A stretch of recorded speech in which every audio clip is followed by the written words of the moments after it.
Welcome. I'm Dr. Aisha Bashiruddin, and in Echoes of Experience, we pause to honor the experiences that continue to echo in our lives. Today's topic is Ramazan in Retrospect, a tale of belonging.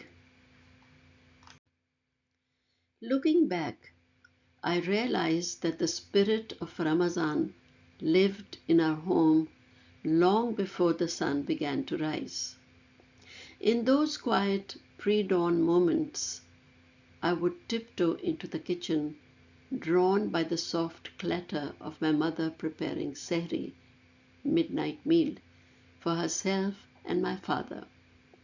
She would lift her eyes in gentle surprise to find me awake and softly suggested that I go back to sleep.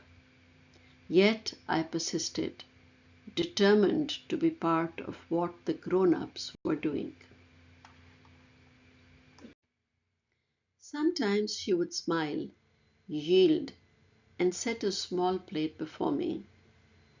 I would declare with the earnest seriousness of a child that I would fast tomorrow, and I would make my niyat, intention, with all the gravity I could muster.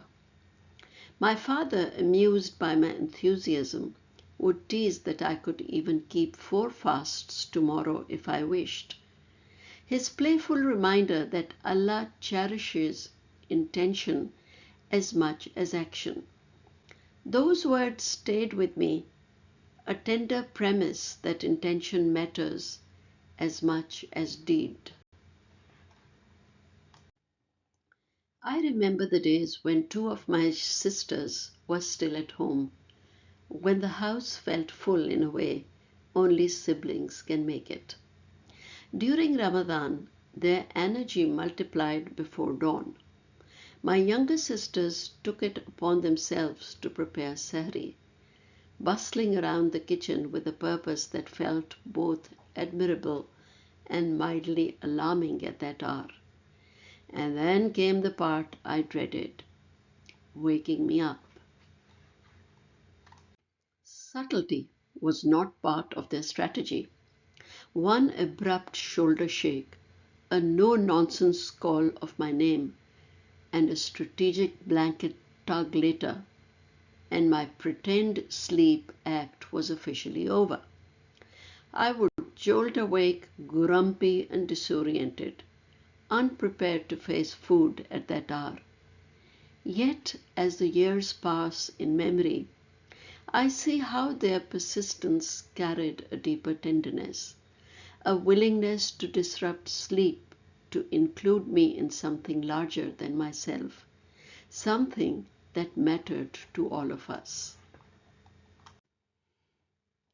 Iftar, meal for breaking a fast, was always a special moment that brought our family together in a meaningful way. Each evening we shared the joy and responsibility of preparing food for breaking the fast.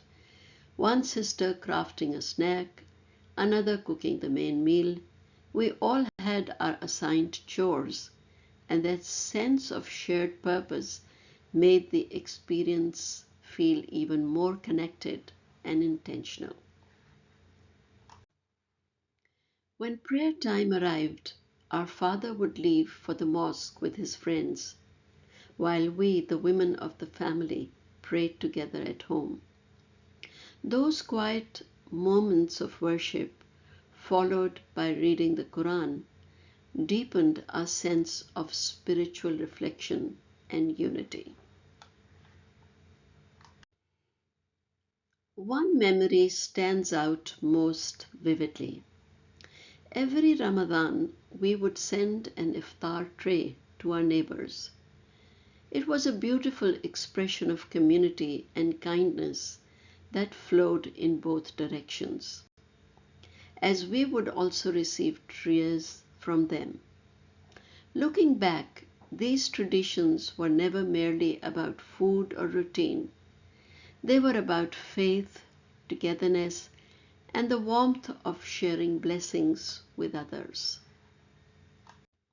In retrospect, those moments reveal that Ramazan was never only about fasting.